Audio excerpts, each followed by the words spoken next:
Everybody, big picture update for Wednesday, September the 11th, 2019. And world news, the Hong Kong Stock Exchange has put in a bid to potentially purchase the London Stock Exchange, a move worth $36.6 billion, while Al-Qaeda has called for the renewal and attacks on the U.S. and her allies, this in the wake of the 18-year anniversary of the 9/11 terrorist attacks.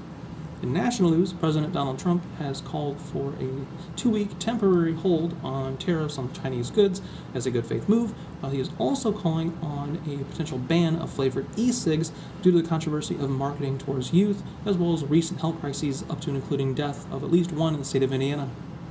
In other national news, of course, it is 9/11, 18 years ago today, terrible tragedy. We just want to say thank you to all the military and first responders who answer the call every day. In the local news, Four Winds has unveiled a plan to build a 23-story hotel on their South Bend campus, bringing luxury suites and a rooftop pool to the area. And in Plymouth, the Old Bay Valley Foods building looks to be filled by Indiana Wheel Company, bringing 130 jobs to the general Plymouth area.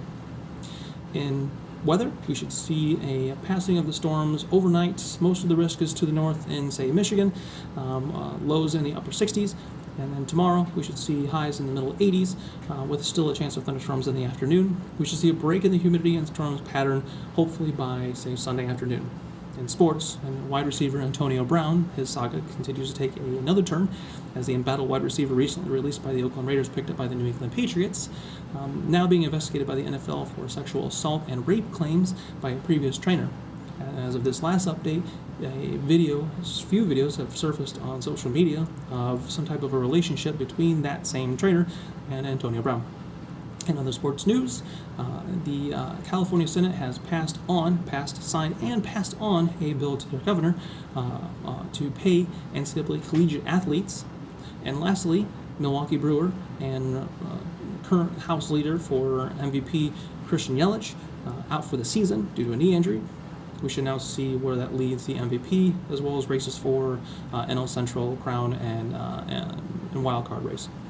In entertainment news, the Fantastic Four look to be brought to the big screen on the Marvel Cinematic Universe by the Russo brothers, who brought us Marvel's Avengers Endgame, as well as Haley Steinfeld, actress who was lastly with the Transformers Bumblebee, has been offered the role as Hawkeye's successor in that same Marvel Cinematic Universe.